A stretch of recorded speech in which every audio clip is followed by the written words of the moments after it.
Ya, Shalom para sahabat Narwastu, kembali lagi berjumpa dengan podcast majalah Narwastu yang ke-45. Seperti yang sudah berulang kali kami sampaikan, selain kami menerbitkan majalah dalam bentuk cetakan, media online, juga ada podcast.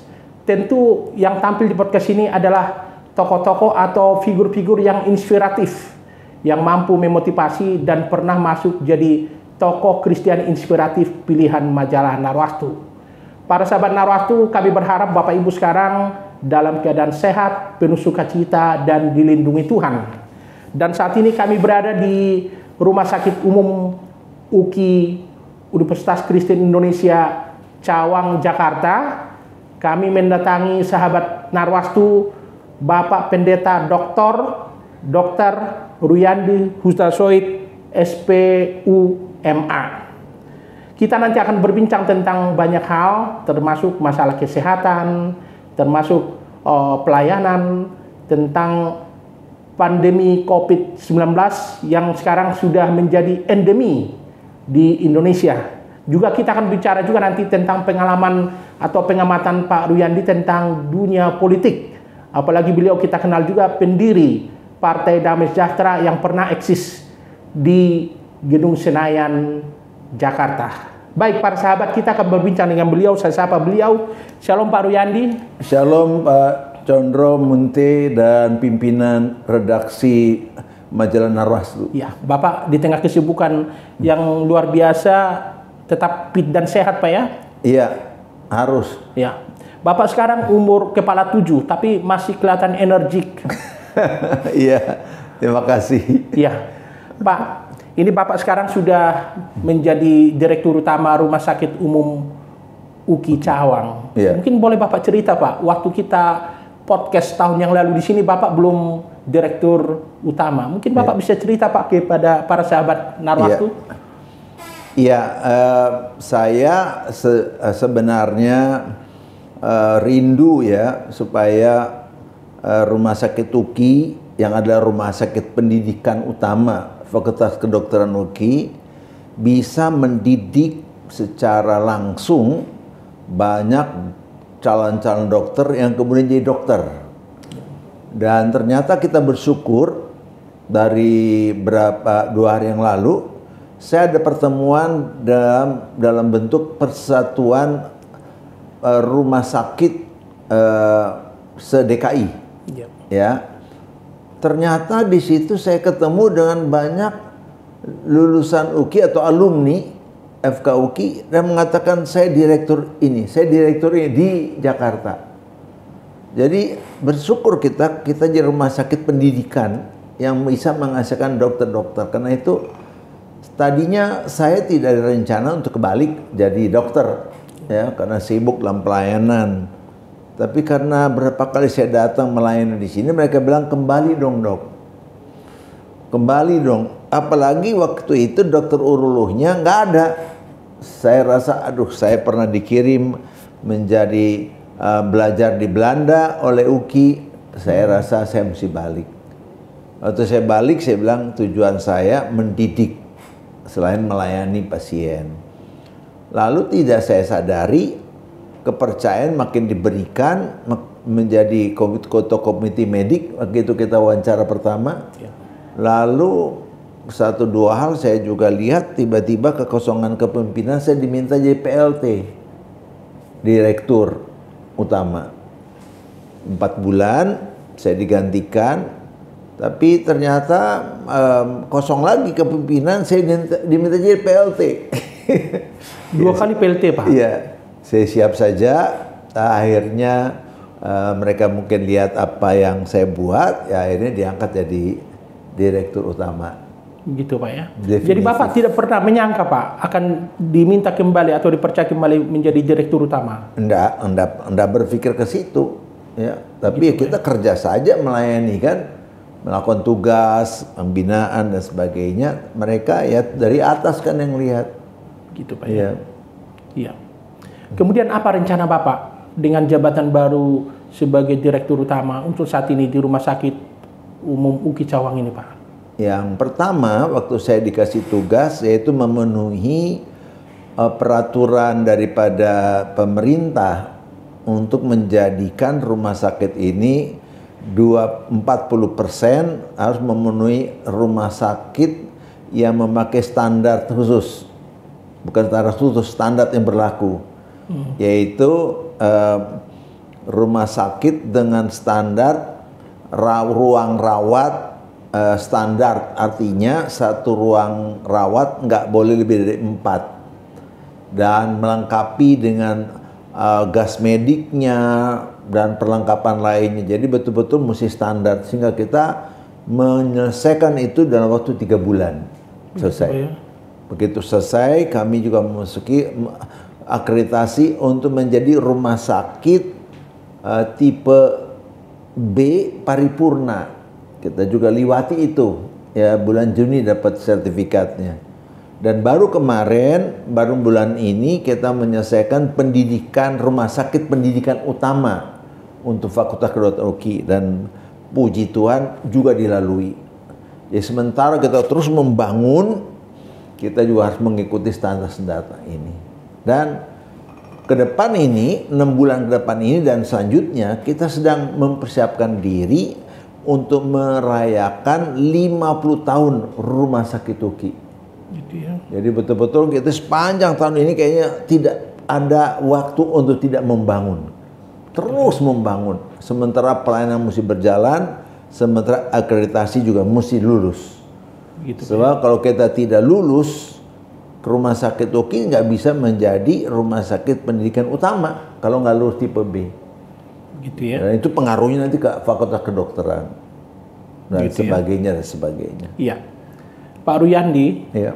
Kita sekarang udah berada di masa endemi, bukan pandemi COVID-19 lagi. Ya. Dan sekarang kita udah mungkin lebih leluasa ya, tidak pakai masker lagi, walaupun betul. Tetap harus menjaga kalau badan kita kurang fit. Apa yang Bapak refleksikan dari pandemi menjadi endemi saat ini? Iya, kita belajar di sini bahwa dunia itu selalu mengalami banyak perubahan. Sehingga kita yang di rumah sakit harus siap menghadapi semua perubahan yang ada. Apalagi peraturan-peraturan pemerintah untuk meningkatkan pelayanan, selalu meningkatkan standar. Dan kita yang menjadi rumah sakit ini harus menyesuaikan diri. Ya, Rumah Sakit UKI ini adalah salah satu unit yang ada di bawah Yayasan UKI. Sehingga kita terus ikuti aturan. Misalnya dulunya nggak ada rawat, nggak ada untuk besuk ya. Kita bikin sekarang boleh 1. Kan lebih baik boleh 2 kali. Ya. Dulu semua pakai cuci tangan di depan sebelum masuk. Sekarang cukup di ruang rawat untuk pakai sanitizer. Ya. Gitu, ya. Walaupun dokter tetap sebelum memeriksa pasien dan sesudah harus biasakan cuci tangan. Itu satu standar yang ada. Nah, buat saya lebih mudah karena dulu mesti pemeriksaan ini, pemeriksaan itu, antigen, jadi PCR juga. Tapi sekarang kan kita udah mulai tidak melakukan itu lagi. Jadi kebebasan kita sudah lebih nyata, tapi kita jadi belajar bahwa cuci tangan merupakan standar hidup yang harus kita perhatikan. Yang tadinya orang bebas nggak pernah cuci tangan, sekarang dia cuci tangan. Padahal cuci tangan itu harusnya tetap berjalan. Dan kita juga diajarkan pandemi atau endemi tetap kalau batuk harus pakai standar. Yaitu nggak boleh batuk keluar, mesti pakai sapu tangan atau minimal mesti gini. Nah begitu. Supaya tidak muncrat, dan itu sopan santun bagus. Dan itu harus berlaku bukan saja karena kita sudah endemi, cara hidup jadi berlaku. New normal tetap berlangsung. Ya. Itu yang saya mau katakan. Jadi, tapi ada saja orang-orang kadang-kadang, kemarin saya pulang dari naik kapal terbang, batuk buah gitu aja. Aduh, memang pendidikan ini nggak bisa tidak harus diajarkan. Ya, kadang-kadang pasien TBC kan masih banyak, ya, di mana-mana. Kalau dia batuk, dia mesti tetap sadar, tutup mulut gimana ya, atau begini ya, tapi jangan begitu. Nggak sopan. Pagi di kapal terbang kita lihat udara terbatas. Nah, jadi pesan saya, kita harus tetap menjaga etika dalam menjaga kesehatan. Ya cuci tangan, ya khususnya kalau batuk, ya karena penyakit batuk itu kan bukannya COVID kan, TBC lah, penyakit paru lainnya banyak sekali masih. Iya. Pak Ruyandi, Bapak juga selain seorang dokter dikenal juga orang yang sering ceramah memberikan edukasi kesehatan ya, di berbagai gereja, forum, diskusi atau seminar. Juga menulis buku tentang kesehatan. Juga memberikan edukasi untuk pencegahan bahaya narkoba. Bahkan sekarang berkhotbah juga sering dan melakukan doa melalui Zoom tiap pagi, Pak ya. Bapak di tengah kesibukan sekarang ini, bagaimana Bapak membagi waktu? Apalagi sekarang sudah Direktur Utama Rumah Sakit Umum UKI Cawang. Kita tuh kalau udah dari jadi Direktur Utama itu mengurusi ratusan pegawai, tapi lebih lagi keselamatan pasien nomor 1. Sehingga buat saya, waktu saya sekarang dari pagi sampai nanti sore, ya jam 6 gitu, kemarin juga jam 6, baru pulang. Ya, habis waktunya sebenarnya. Tapi saya sadar bahwa menyampaikan firman Tuhan merupakan satu kewajiban bagi kita. Melakukan pemuritan harus. Maka itu saya tetap jadwalkan tiap Kamis 2 kali sebulan. Tetap saya harus mengadakan pemuritan untuk kelompok inti saya. Tiap Jumat 2 kali sebulan untuk semua para gembala. Dan tiap hari Senin pagi kita harus berdoa tiap pagi jam 5:45 sampai 2 jam ya. Sekaligus firman untuk mendoakan sepanjang minggu dan diakhiri hari Sabtu juga 2 pagi. Itulah rutin yang saya kerjakan. Ya, selain Sabtu Minggu ya kita ada pelayanan. Jadi bisa diatur semuanya. Apalagi dengan Zoom, kalau di Dulos kita bicara pelayan-pelayan pakai Zoom, rapat-rapat pakai Zoom. Karena kita bersyukur dengan ada Zoom ini, jadi dunia ini terhubung. Ya, rapat-rapat dengan Kemenkes juga pakai Zoom. Jadi sangat membantu itu, artinya online itu. Di dialog-dialog itu sangat tertolong gitu. Waktu kita dengan Jakarta padat jadi nggak kerasa, ya semua bisa dengan online. Iya. Para sahabat Narwastu, perlu juga kami sampaikan, tahun 2001 Pak Ruyandi ini termasuk sebagai tokoh nasionalis yang mendapat penghargaan dari Presiden Republik Indonesia sebagai tokoh anti narkoba. Waktu itu zaman Presiden Ibu Mega atau Gus Dur, Pak? Ibu Mega. Ibu Mega ya. Nah, kemudian Bapak juga dikenal sebagai sesepuh dari Partai Damai Sejahtera. Jadi Bapak udah pernah memimpin partai, memimpin gereja, kemudian memimpin yayasan Dolos yang cukup besar, sekarang memimpin rumah sakit. Bagaimana Bapak rasakan Pak memimpin itu? Iya, tiap-tiap organisasi beda-beda ya. Kalau yayasan kan lebih kepada pelayanan kepada orang ya. Tapi kalau udah biasa melayani, itu mesti ada di jiwa kita. Ya, itu nomor 1 sebenarnya. Melayani itu bukan layani. Maka itu saya jadi direktur, nomor 1 saya pasang di depan tulisan Rumah Sakit UKI dengan motonya melayani bukan dilayani. Jadi orang masuk selalu lihat itu. Karena saya dibesarin di UKI, jadi melayani bukan dilayani itu satu komitmen bagi kita. Di politik juga begitu. Saya bilang kalau kita bangun politik bukan sekedar cari kekuasaan, merubah. Contohnya apa? Saya bilang di partai kami waktu itu, Pak, ya orang jadi pengurus tidak boleh merokok. Orang bilang kenapa? Ya, kenapa tidak merokok? Loh, kan di mana-mana ditulis. Saya juga dokter kan. Di mana tuh merokok merusak kesehatan. Loh, kalau kita menjadi pemimpin jadi model dong. Jangan kita jadi pemimpin tapi menjaga badannya nggak bisa. Bagaimana menjaga orang lain? Itu prinsip buat saya. Apalagi bilang merokok merusak jantung, mau menjadi impoten, merusak bayi dan sebagainya. Loh, udah tahu merusak kenapa masih merokok? Ya apalagi kalau kita rohani. Tubuh ini adalah bait Allah. Jadi saya bilang begitu. Buat apa kita bangun sesuatu kalau nggak punya nilai yang membangun? Dan betul banyak perokok akhirnya berhenti, walaupun saya diejek. Ya, nah buat saya sih itu satu contoh pemimpin mesti menjadi model. Jadi kalau pemimpin gak jadi model, gimana kita memilih mereka? Ya, bagaimana jadi panutan? Sehingga banyak akhirnya berubah mereka, ya. Juga di dalam pelayanan saya bilang di dulu jangan mau menjalayani kalau masih belum lulus doa Bapa kami. Begitu Pak ya. Doa Bapa kami harus bisa saling mengampuni, menjadi orang yang terikat. Terikat apa? Terikat kepada narkoba, terikat kepada rokok, terikat kepada dosa-dosa atau hal-hal yang tidak bisa dilepaskan. Perlu pelepasan, itu dia. Begitu Pak ya. Iya. Jadi artinya karakter kita terbentuk melalui pelayanan kita sampai sekarang. Apalagi kalau di rumah sakit kan. Kalau rumah sakit, time is life. Waktu adalah hidup. Terlambat nolong, meninggal orang. Gitu Pak ya. Kalau di dunia bisnisnya kan time is money, ya. Jadi kalau dunia politik time is suara. Pak Ruyandi begini, ini menarik ya Pak. Ini kan tahun politik 2023 dan 2024. Boleh tahu Pak, Bapak kan juga mencermati situasi politik saat ini. Iya. Sudah banyak caleg-caleg. Saya yakin Bapak juga mungkin pernah ditawari partai besar, mungkin entah jadi calegnya untuk mendulang suara. Bagaimana sebenarnya Pak yang Bapak alami? Dulu pernah sebelum kita bentuk partai, mereka kan cari orang supaya dapat suara kan. Enggak, saya bilang, saya nggak mau kan. Sampai satu hari orang katakan, Pak kenapa nggak bikin partai? Buat apa, saya bilang. Tapi saya masuk akal, karena dulu saya punya majalah, namanya, bukan majalah, tabloid, Jemaat Indonesia. Iya. Lalu kita sampaikan tentang pengusahaan gereja, tentang orang-orang Kristen dianiaya. Gimana nih Pak, kita anggota dewan. Mereka bilang, ya kami tahu dah. Iya. Tolong bicara dong Pak.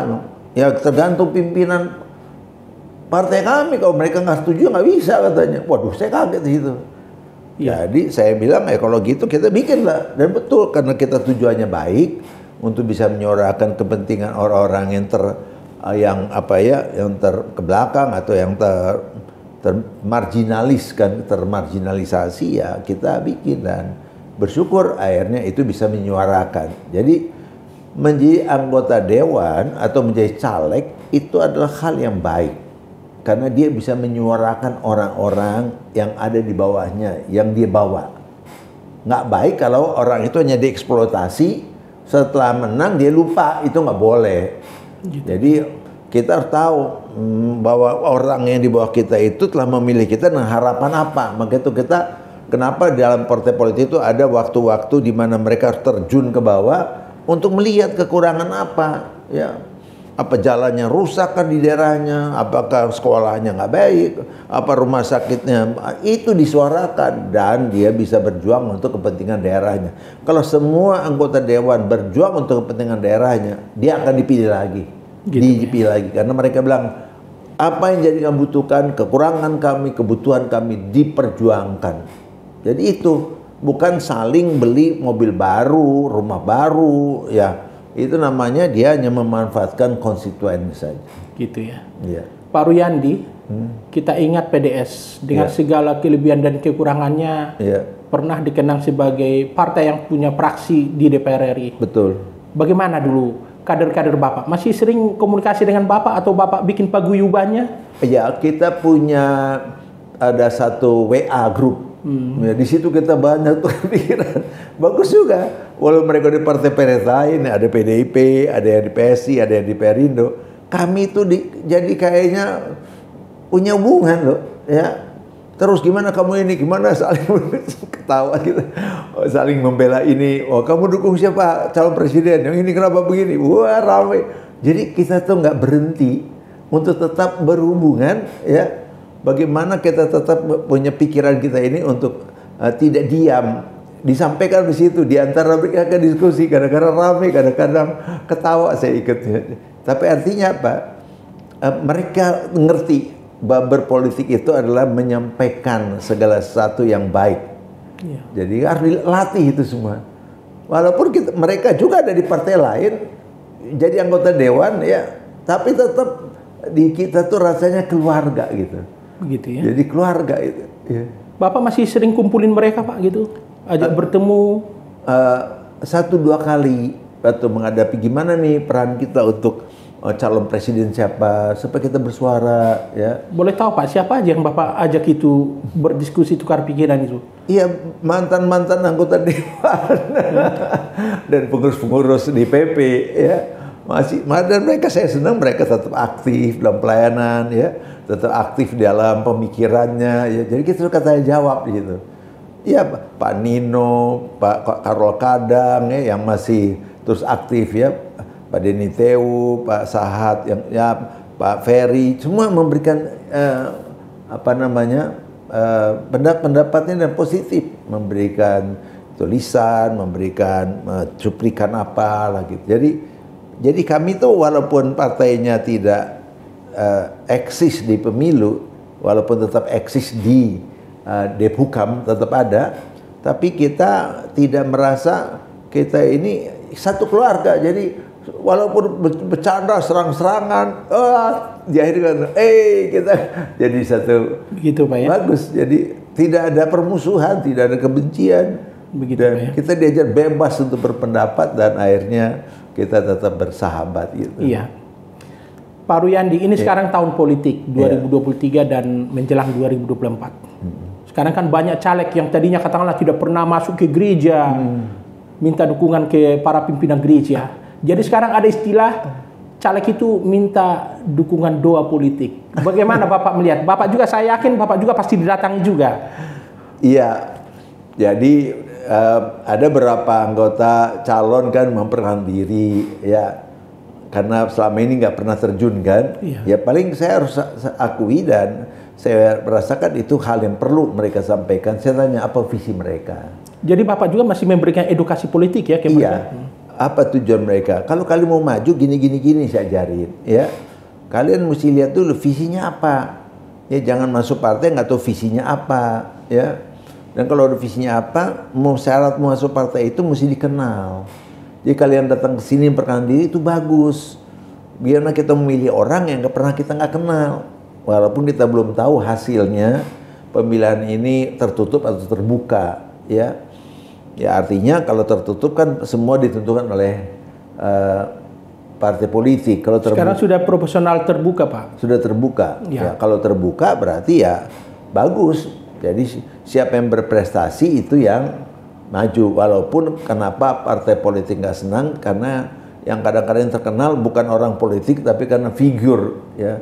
Tapi kan biar figur public figure, kalau nggak bagus kan nggak dipilih ya. Orang memilih juga selain memang mereka dikenal, tapi juga dilihat ininya kan, karakternya, istilahnya atau track recordnya lah gitu ke belakang. Jadi buat saya mereka minta didoakan bagus karena mereka harus dikenal, dan juga kita harus doakan mereka supaya mereka punya karakter ke depan yang baik. Tapi kita katakan tergantung siapa yang akan memilih. Ya. Jadi itu yang harus mereka ketahui. Hindarilah. Tapi paling bagus tuh kalau udah punya track record selama ini membantu, menolong, berhubungan. Jadi kita kenal siapa yang kita pilih, bukan kucing dalam karung istilahnya gitu. Begitu ya. Ya, harusnya kan orang udah kenal baik. Tapi ya udahlah, karena banyak juga yang baru sadar, baru mau muncul ya. Tapi kalau dia punya track record yang bagus, oh kamu dulu ini, kamu dulu ini, kamu dia, oh ya bagus. Tapi yang baru-baru muncul tanpa tahu siapa, punya track record, kamu maju aja karena lihat oh hebat, nah itu bahaya itu. Iya. Pak Ruyandi, sekarang ada muncul semacam sindiran di media sosial. Iya. Jadi disebut begini, kalau ada orang yang tiba-tiba baik, itu pasti caleg, katanya begitu. Mungkin apa yang Bapak mau sampaikan tentang harapan kepada para caleg saat ini? Apalagi begitu banyak caleg Pak ya? Iya, betul. Tapi banyak juga yang caleg yang punya integritas karakter dan punya kepedulian pada bangsa dan negara. Begitu mereka misalnya gagal, tidak mau muncul lagi atau tidak baik lagi kepada masyarakat. Apa yang mau Bapak komentari soal itu? Jadi begini, perjuangan politik itu bukan perjuangan 5 tahun, tapi satu perjuangan yang panjang, ya. Oleh karena itu, kalau kita masuk politik, kita tahu ini satu perjuangan yang panjang. 5 tahun belum bisa, nggak apa-apa. 10 tahun nggak bisa, ya nggak apa-apa, ya. Tapi ini satu yang panjang, perjuangannya panjang. Jadi yakinkan masyarakat bahwa tidak di partai pun kita memang orang yang suka membantu. Sehingga kalau kita tidak terpilih ya nggak apa-apa, kan masih ada waktu 5 tahun lagi. masih ada waktu 5 tahun lagi. Tapi perbuatan baik itu tetap dikerjakan supaya orang lihat ini orang nggak kepilih juga baik. Masih orang nyesel, besok saya akan pilih dia lagi. Atau dulu kenapa saya nggak pilih ya? Malah yang pilih sekarang nggak beres, nggak inget saya. Nah kita konsisten, konsisten. Saya di Rumah Sakit UKI ini konsisten, tetap praktek ya. Kadang-kadang dipilih jadi ketua panitia Natal ya iya, ya karena kita mau melayani. Dan walaupun banyak kesempatan untuk bisa praktek di 3 tempat kan, 3 rumah sakit, saya pikir mungkin yang waktu musim muda nggak apa-apa lah, tapi sekarang saya mau fokus aja. Gitu ya. Jadi dari atas lihat, dia selalu ada, lebih banyak di rumah sakit. Jarang, ya karena nggak ada praktek rumah sakit lain kan, jadi ya waktu saya banyak di situ. Iya. Itu pun dipikirkan. Tapi yang kedua, kita mesti sehat. Dan juga tetap pikiran kita tetap jalan untuk memikirkan. Bagaimana saya mau dipilih dalam usia yang sudah kepala 7 ini kalau tidak sehat. Gitu. Orang juga janganlah. Dia suka keluar masuk rumah sakit. Dia pasien yang kontinu nih, jangan. Atau kalau ngomong kita pikirannya juga aneh-aneh ya ke depan. Nah padahal kita mesti tetap baik. Mau di politik kah, mau di pelayanan kah, mau di rumah sakit kah, karakter kita mesti tetap teruji. Tujuan kita hidup untuk bukan sekedar uang, tapi apa yang Tuhan panggil untuk kita. Karena dulu kan saya juga di gereja, di pelayanan, yang penting pelayanan. Dimasuki politik boleh. Nggak dipilih lagi atau saya mengundurkan diri, ya nggak usah jadi kecil, tapi tetap jadi berkat. Saya nggak jadi direktur juga, saya tetap baik, saya tetap melayani. Akhirnya dipilih lagi jadi PLT, ya nggak apa-apa, puji Tuhan saya mesti percaya. Orang katakan, wah kalau saya sih dipilih PLT doang ngapain, jadi ban serep katanya. Bos loh, itu kan kesempatan melayani, bukan ban serep, kepercayaan. Akhirnya mereka pilih saya definitif, yaitu kepercayaan meningkat. Loh, kalau kita mau cari uang, cari kedudukan, wah udah repot kita. Iya. Itu dia. Pak Rian, saya potong sedikit. Ya. Ini kan Bapak memimpin Rumah Sakit Umum UKI Cawang ini. Ya. Setiap kita memasuki pemilu, selalu ada berita-berita yang tanda petik agak lucu, tapi patut juga kita perhatikan. Ya. Katanya ada penambahan kamar untuk caleg-caleg yang katakanlah mengarah pada stres atau gila. Kalau Bapak sendiri menyikapi itu di Rumah Sakit UKI ini gimana? Ya, kalau di Rumah Sakit UKI memang kita tidak ada ruang rawat untuk pasien jiwa. Belum. Nah, sedang akan memikir ke situ. Tapi di Dulos betul ada penambahan. Ya, orang yang stres. Ya, mungkin karena ya gimana uangnya habis, semuanya habis. Ya, jadi bingung yang nggak punya utang banyak. Pernah juga Bapak temui caleg yang stres, Pak? Ya dirawat di Dulos ada. Di Dulos? Ya. Tapi nggak langsung hari itu, ya nggak langsung habis itu. Biasa beberapa waktu lagi baru dia ada yang karena posisinya, karena walaupun ya karena narkoba, ya karena lari ke narkoba. Jadi hal itu memang menjadi satu tantangan. Kita berjuang betul harus berjuang. Tapi jangan sampai berhutang. Begitu. Ya. Nanti ya kalau nggak jadi, nah kalau itu cara kita berhutang nanti jadi ya kedudukan kita untuk bayar utang lagi. Gitu Pak ya. Jadi persiapkan dulu dengan baik. Jadi jangan jadi korban nanti. Kalau gitu kan kasihan. Ya. Iya. Gitu iya. Pak Ruyandi, barangkali ada pesan yang Bapak mau sampaikan kepada kader-kader PDS dulu yang menonton podcast kita ini? Iya. Kepada semua kawan-kawan yang memang ada di dunia politik, ya, saya katakan tetap berjuang. Karena di dunia politiklah banyak kita menentukan apakah itu anggaran, apakah itu undang-undang. Berjuang terus di tempat itu supaya perjuangan kita, pengalaman kita tidak disia-siakan, ya. Di bagian rumah sakit juga kami bersyukur bahwa Rumah Sakit UKI akan terus meningkatkan pelayanan. Kita punya rumah duka yang sekarang yang cukup dikenal di kalangan orang-orang Kristiani. Bahkan satu hari waktu Pak Alden tua Siringoring meninggal, mereka juga pakai tempat kita. Dan tiba-tiba saya dikunjungi oleh salah satu direktur dari rumah sakit swasta yang terkenal. Ya, saya sebut saja Siloam. Lalu dia udah lama, saya tunjukin ke rumah sakit ini. Saya lihat ruang-ruang, dia kaget. Kok udah kayak rumah sakit Siloam sekarang? Padahal dia pikirkan ini rumah sakit udah lama, tapi karena kita perbaiki semuanya, ya, kualitasnya, ruangannya, rumah dukanya. Jadi kami katakan ya memang mesti ikut begitu peraturan pemerintah, membuat kita nggak bisa diam, mesti naik. Jadi kita punya standar sama di semua tempat. Iya. Itulah. Iya.